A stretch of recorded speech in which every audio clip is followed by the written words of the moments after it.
Hello बच्चों, आज हम विद्या प्रकाशन मंदिर की ओर से आपके लिए फिर एक चैप्टर मानव स्वास्थ्य तथा रोग के कुछ महत्वपूर्ण क्वेश्चन लेकर आए हैं। सबसे पहले इसमें हमें इम्यून सिस्टम या इम्यून रिस्पॉन्स यानी कि प्रतिरक्षा प्रतिक्रिया के बारे में पढ़ना है।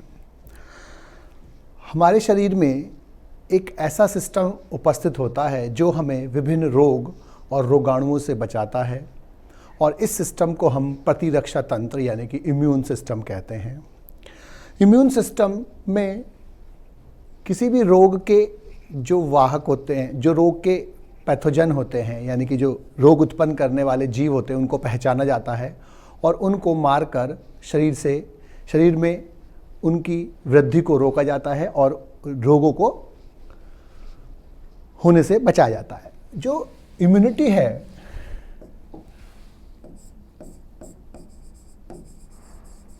वो बेसिकली दो प्रकार की होती है हमारे यहाँ। एक होती है ह्यूमोरल और एक होती है सेलुलर यानी कि कोशिकीय। और ह्यूमोरल वर्ड जो होते हैं वो तरल के लिए यानी कि फ्लूइड के लिए लगाते हैं और ये एंटीबॉडीज़ की सहायता से होती है इसलिए, और एंटीबॉडीज़ जो होते हैं वो ब्लड में होते हैं इसलिए इसको ह्यूमोरल इम्यूनिटी बोलते हैं। और ये सेल्स होती हैं जो पैथोजेंस को, रोगाणुओं को मारती हैं। तो जो ये दोनों प्रकार की इम्यूनिटी है उसमें से एक इम्यूनिटी जो है ह्यूमोरल वो एंटीबॉडीज़ के द्वारा होती है, जबकि दूसरी जो होती है वो डायरेक्ट कोशिकाएं होती है, सेल्स होती है जो पैथोजन को मारती हैं। जो इनका निर्माण होता है वो अस्थि मज्जा में होता है, बेसिकली बोन मैरो बोलते हैं इनको।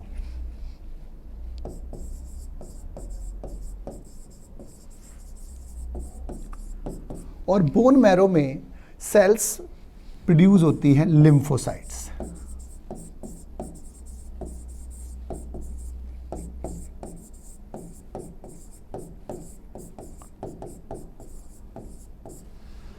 अब इन लिम्फोसाइट्स में से कुछ सेल्स थाइमस ग्रंथि में चली जाती हैं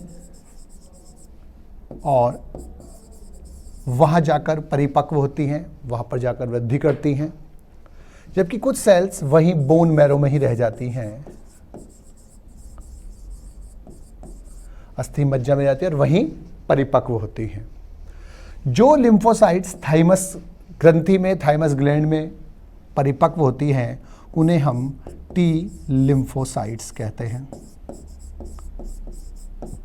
इन्हें टी सेल्स भी कहते हैं। जबकि जो बोन मैरो में परिपक्व होती हैं उन्हें हम बी लिम्फोसाइट्स या बी सेल्स कहते हैं। टी सेल्स और बी सेल्स दोनों ही रोगाणुओं से हमारी रक्षा करती हैं, लेकिन इनके कार्य करने का तरीका भिन्न भिन्न होता है। टी सेल्स 4 प्रकार की होती है बेसिकली। हेल्पर टी सेल यानी कि सहायक कोशिकाएं, सहायक टी सेल। दूसरी होती है किलर। तीसरी होती है सुप्रेसर और चौथी होती है मेमोरी यानी कि स्मृति कोशिकाएं। ये सप्रेसर और ये किलर कोशिकाएं। इसे दमनकारी भी बोलते हैं, दमन कर देती है किलर को। अब बी लिम्फोसाइट सेल्स जो है उसमें से भी कुछ कोशिकाएं मेमोरी सेल्स होती हैं और कुछ सेल्स जो होती हैं वो अपना क्लोन बनाती हैं, अर्थात अपने जैसी कॉपीज़ बनाती, अपनी जैसी सेल्स बनाती हैं और इन क्लोन्स को प्लाज्मा सेल्स कहते हैं, प्लाज्मा कोशिकाएं कहते हैं। और यही प्लाज्मा कोशिकाएं एंटीबॉडीज़ बनाती हैं प्रतिरक्षा करने के लिए और ये पैथोजन को किल करती हैं, रोगाणुओं की मृत्यु करती है, उनको मार देती है। हेल्पर टी सेल 2 काम करती है विशेष रूप से। एक तो ये किलर टी सेल्स को उत्प्रेरित करती है, स्टिमुलेट करती है पैथोजन को मारने के लिए, किल करने के लिए।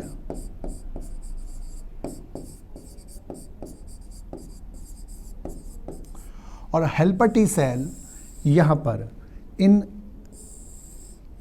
बी सेल्स को भी एक्टिवेट करती है, उत्प्रेरित करती है प्लाज्मा सेल और एंटीबॉडीज़ बनाने के लिए। किलर कोशिकाएं रोगाणुओं को मारती हैं और मेमोरी सेल्स दोनों की इसकी स्मृति, जो रोगाणु पहली बार हमारी बॉडी में आता है उसकी स्मृति रख लेती हैं अपने अंदर। और जो ये सप्रेसर सेल्स होती हैं, ये हमारी बॉडी में हमारा जो प्रतिरक्षा तंत्र है, इम्यून सिस्टम है, हमारी बॉडी के पार्ट्स को ना मारने लगे, तो उसकी जो एक्स्ट्रा काम होता है, उसका जो जरूरत से अधिक काम होता है उसको रोकती है, जिससे ये रोगाणुओं को तो मारे लेकिन हमारी बॉडी के पार्ट्स को ना मार पाए, ना उनको नष्ट ना कर पाए। और मेमोरी सेल, जो किलर टी सेल है वो मारती है, जो मेमोरी सेल है यहाँ पर वो स्मृति रख लेती है पैथोजन की, रोगाणु की। और जब वो रोगाणु दोबारा से आता है तो वो उसको पहचान लेती हैं और पहचान कर वो किलर में कन्वर्ट हो जाती हैं और उसको मारने लगती है। इसी प्रकार से मेमोरी सेल जो बी सेल्स होती हैं वो भी उसकी स्मृति रखती हैं, और जब अगली बार कभी पैथोजन रोगाणु आता है तो वो उसको पहचान लेती हैं और उसको एंटीबॉडीज तेजी से बनाने में सहायता करती हैं। इसी के आधार पर जो इम्यूनिटी होती है वो दो प्रकार की होती है, या जो रेस्पॉन्स होता है, इम्यून रेस्पॉन्स होता है, वो दो प्रकार का होता है। एक प्राथमिक यानी कि प्राइमरी,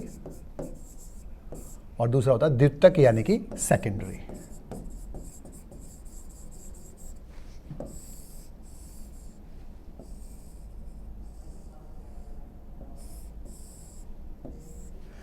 अब जब पहली बार कोई पैथोजन रोगाणु शरीर में प्रवेश करता है तो उसके खिलाफ जो हमारा इम्यून रेस्पॉन्स होता है वो धीमा होता है, हल्का होता है, स्लो होता है, धीरे धीरे बनता है। एंटीबॉडीज जो बनती है वो धीमे धीमे बनती है, उनकी संख्या भी कम होती है, और इसको हम बोलते हैं प्राइमरी रेस्पॉन्स यानी कि प्राथमिक रेस्पॉन्स। ये प्राइमरी रेस्पॉन्स होता है।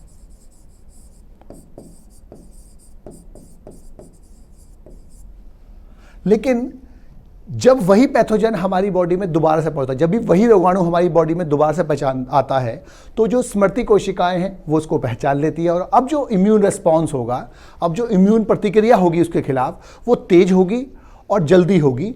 यानी कि अगर एंटीबॉडीज बनेगी तो वो अब ज़्यादा संख्या में बनेगी और बहुत जल्दी बन जाएगी, और इसको हम बोलते हैं सेकेंडरी रेस्पॉन्स, द्वितीयक प्रतिक्रिया। सेकेंडरी रेस्पॉन्स का मतलब द्वितीयक प्रतिक्रिया। तो दो प्रकार की प्रतिक्रिया होती है, प्राथमिक और सेकेंडरी, और यही जो बेस है, मेमोरी सेल जो है वो टीकाकरण यानी कि वैक्सीनेशन का बेस होता है। एडवर्ड जेनर ने सबसे पहले डेवलप किया था वैक्सीन।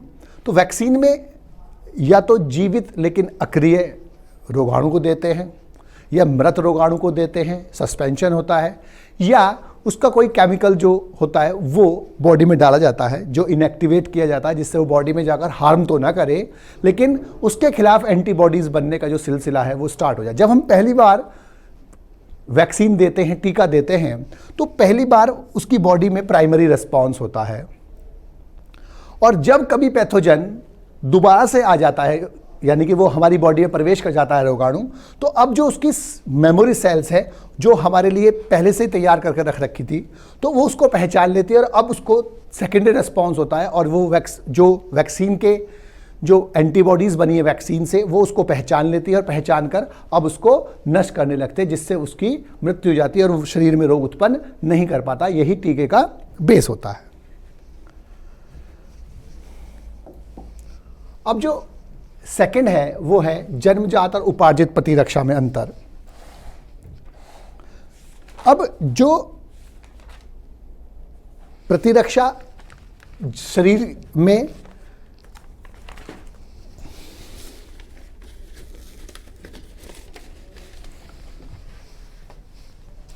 जन्म से उपस्थित होती है उसे हम बोलते हैं जन्मजात यानी कि सहज, और जो जीवन में व्यक्ति ग्रहण करता है बर्थ के बाद उसे हम बोलते हैं उपार्जित, यानी कि इसे बोलते हैं हम इनेट और इसे बोलते हैं एक्वायर्ड।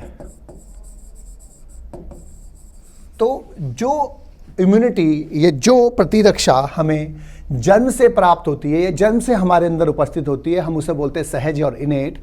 और जो जन्म के बाद हम ग्रहण करते हैं, रिसीव करते हैं, उसे बोलते हैं एक्वायर्ड। तो जो पहला कैरेक्टर है वो है ये जन्म से उपस्थित होती है।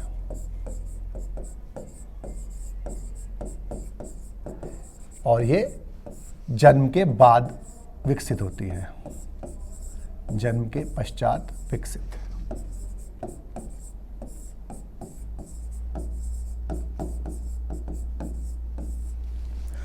दूसरा, ये एक अविशिष्ट प्रतिरक्षा है। अविशिष्ट यानी कि नॉन स्पेसिफिक है। अविशिष्ट का मतलब क्या है? ये सभी प्रकार के रोगाणुओं के लिए एक जैसी होती है, लेकिन जो एक्वायर्ड होती है वो उपार्जित प्रतिरक्षा जो होती है वो विशिष्ट होती है। यानी कि अलग अलग प्रकार के रोगाणुओं के लिए ये उपार्जित प्रतिरक्षा अलग अलग होती है और ये सभी के लिए एक जैसी होती है। इसके बाद ये मुख्य रूप से अवरोधों के कारण होती है और ये जो होती है मुख्य रूप से बी और टी सेल से होती है। इसके बाद इसके जो एग्जाम्पल है, उदाहरण जो है, मानव में जो त्वचा होती है, स्किन होती है, रोगाणुओं के प्रवेश को रोकती है। मुंह में जो लार होता है, आंखों में जो आंसू होते हैं, वो रोगाणुओं को अंदर प्रवेश करने से रोकती है। जबकि मानव में जैसे चेचक की बीमारी की प्रतिरक्षा है या कोई भी बीमारी की जो प्रतिरक्षा जो होती है वो उपार्जित इम्यूनिटी कहलाती है। इसके बाद है इंटरफेरॉन्स। इंटरफेरॉन्स क्या होते हैं? अब इंटरफेरॉन्स हमारे इम्यून सिस्टम में एक बहुत ही महत्वपूर्ण संरचना होती है।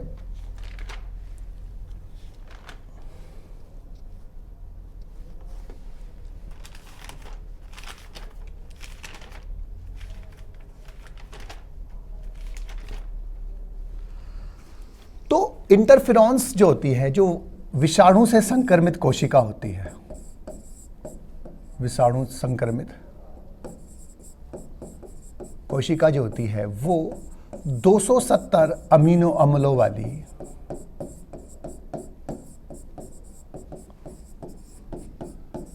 एक प्रोटीन का संश्लेषण करती है जिसे इंटरफेरॉन कहते हैं।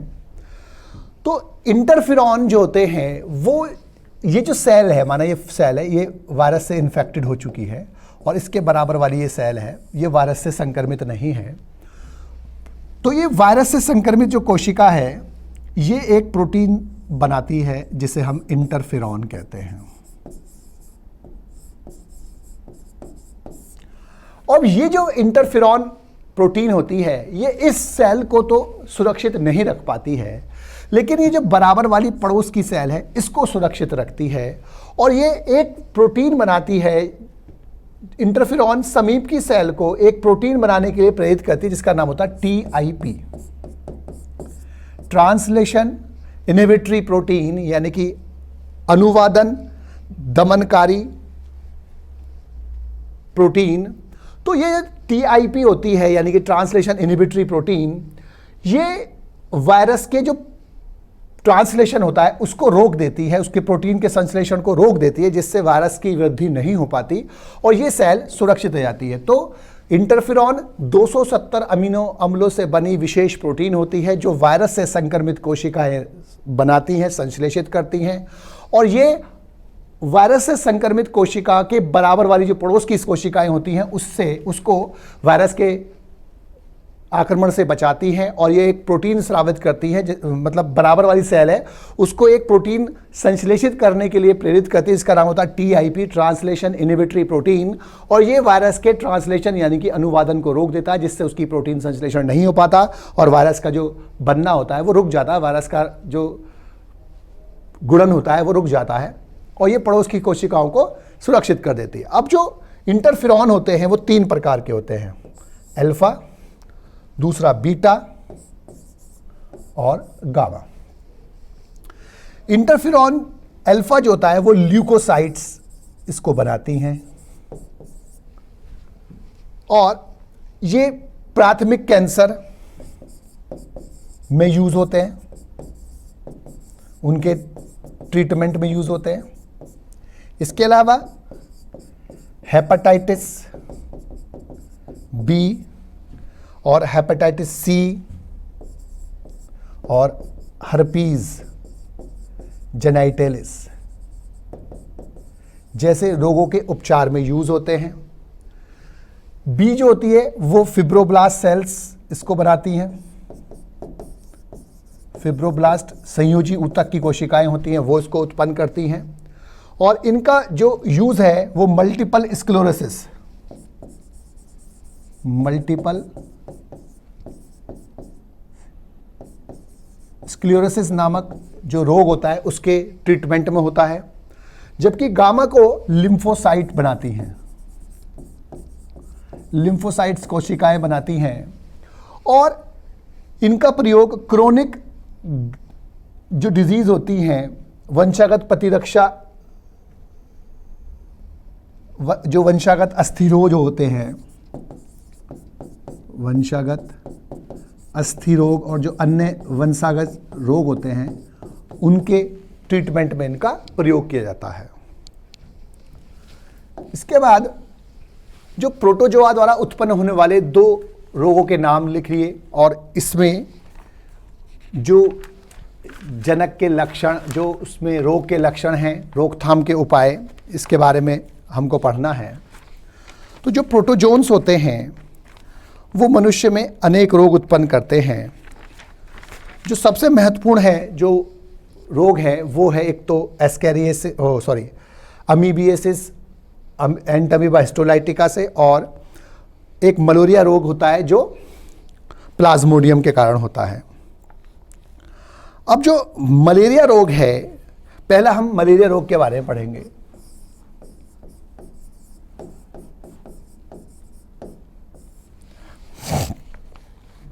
मलेरिया रोग जो होता है वो एक प्रोटोजोन के द्वारा होता है,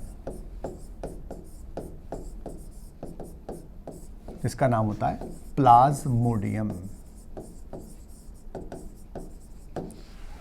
मलेरिया का जो परजीवी है प्रोटोजोआ, ये द्विपोषादिक होता है, यानी कि डाइजेनेटिक होता है।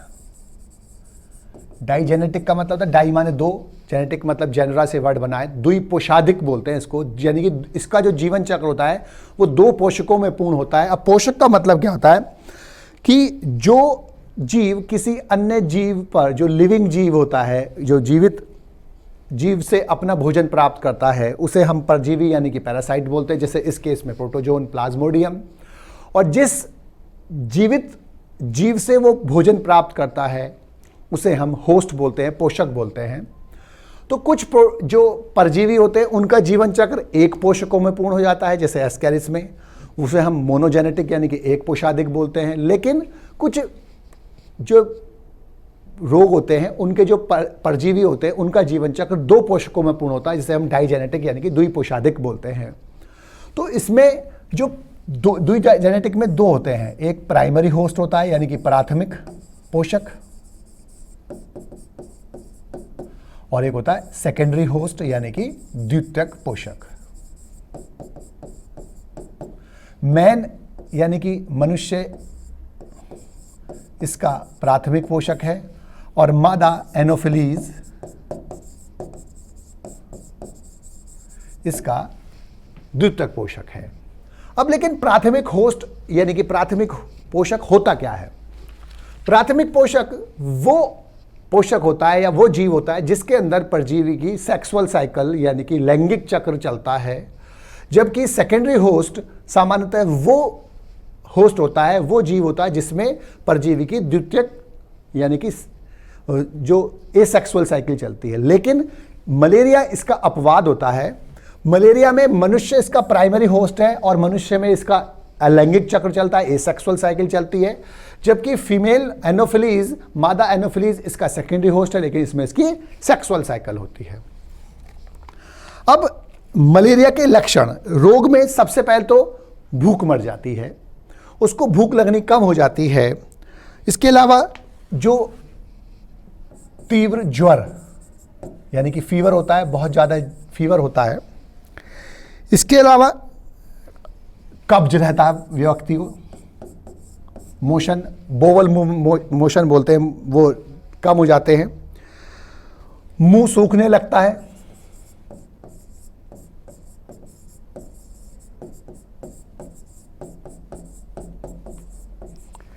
और सर में, पेशियों में यानी कि मसल्स में, और जोड़ों में दर्द रहता है। और मलेरिया का जो लाइफ साइकिल है वो 2 पोषकों में पूर्ण होती है, और मनुष्य इसका प्राथमिक पोषक होता है।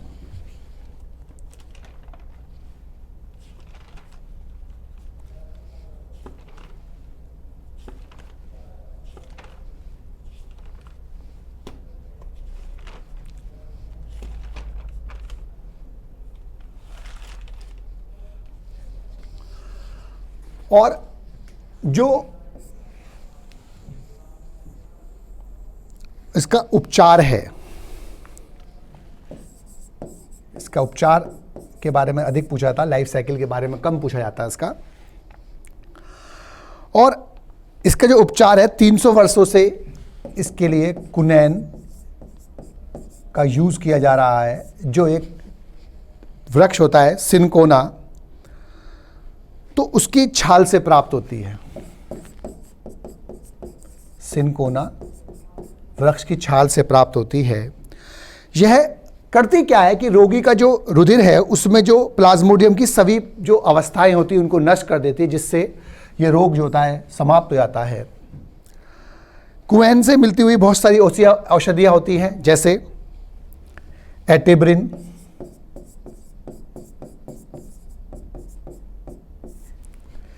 इसके अलावा बेसेक्विन,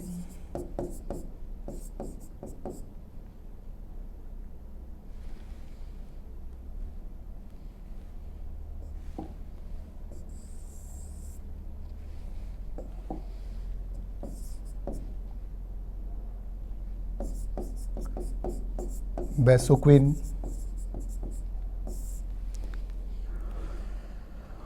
और बहुत सारी जो औषधियाँ होती हैं जो इससे मिलती जुलती वो आजकल प्रचलित होती हैं। अब इससे जो कुछ जो दवाइयाँ होती हैं उनका लीवर और अन्य जगह पर कुछ साइड इफ़ेक्ट होता है, लेकिन इसका दवाइयों से अतिरिक्त जो यूज़ है, मतलब जो उसका रोकथाम है, वो उसकी बचाव से नियंत्रण करके ही हो सकता है। यानी कि अगर हम इसको फैलने से रोकें तो ही अच्छा होता है। तो सबसे पहले तो ये जो मच्छर होते हैं वो पानी में पनपते हैं, इसीलिए सबसे पहला जो उपाय है वो यह है कि तालाबों और गड्ढों में जो पानी होता है हम उसको जमा नहीं होने देना चाहिए। दूसरा, जो घरेलू कूलर होते हैं उन घरेलू कूलरों में जो पानी होता है हमें उसे इकट्ठा नहीं होने देना चाहिए। तीसरा, मच्छर के जनन स्थानों को नष्ट कर देना चाहिए और उसमें मिट्टी का तेल या कोई अन्य इस प्रकार का जो तरल होता है उसका प्रयोग करना चाहिए, जिससे उसके लार्वा मर जाते हैं। इसके अलावा DDT और जो BHC है इनका प्रयोग करके मच्छरों को नष्ट किया जा सकता है, लेकिन इन दोनों का प्रयोग भारतवर्ष में प्रतिबंधित है क्योंकि ये प्रदूषण उत्पन्न करते हैं। इसके अलावा एक फिश होती है गैम्ब्यूसा।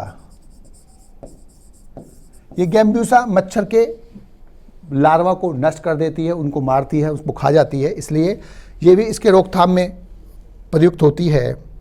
इसके अलावा मच्छरदानी का प्रयोग करना चाहिए, ऑल आउट जैसी क्रीम, ओडोमॉस जैसे क्रीम्स का प्रयोग करना चाहिए, ऑल आउट रिफिल वगैरह का प्रयोग करना चाहिए, और ऐसी दवाइयों का प्रयोग करना चाहिए अगर रोग हो जाते हैं जो रोग उत्पन्न नहीं करती हैं। इसके बाद जो नेक्स्ट है वो है दूसरा रोग जो होता है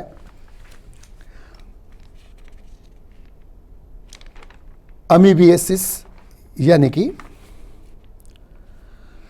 एंटामीबा हिस्टोलाइकेटिका से होने वाली डिजीज है। अब जो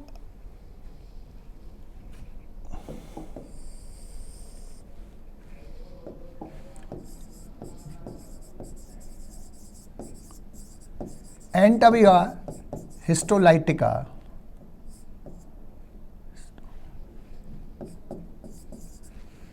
एक प्रोटोजोन परजीवी होता है जो मनुष्य में एक रोग उत्पन्न करता है जिसे बोलते हैं अमीबिया पेचिस या अमीबियासिस। ये जो अमीबियासिस होती है मुख्य रूप से मनुष्य के आहार नाल का में संक्रमण करती है और ये इसकी जो संक्रामक अवस्था होती है वो ट्रोफोजॉइट कहलाती है।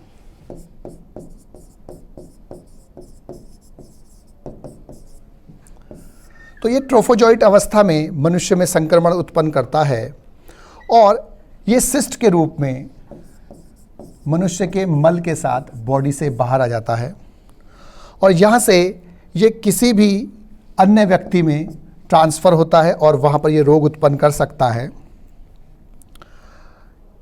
और इसमें जो घरेलू मक्खी होती है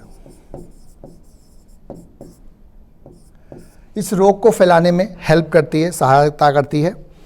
और ये जो डिज़ीज़ है वो मुख्य रूप से आहार नाल में डिजीज़ होती है और खाने के थ्रू भी ये ट्रांसफ़र होती है। बचाव के उपाय इसमें यही हैं कि जो हम खाना खाते हैं उसको हमेशा धोकर खाना चाहिए, साफ़ सफाई रखनी चाहिए आसपास, हमें अपनी पर्सनल सफाई रखनी चाहिए। बीमारी होने पर तुरंत ही डॉक्टर से सहारा लेना चाहिए, डॉक्टर की सलाह से दवाइयाँ लेनी चाहिए और रोग को मिटाना चाहिए।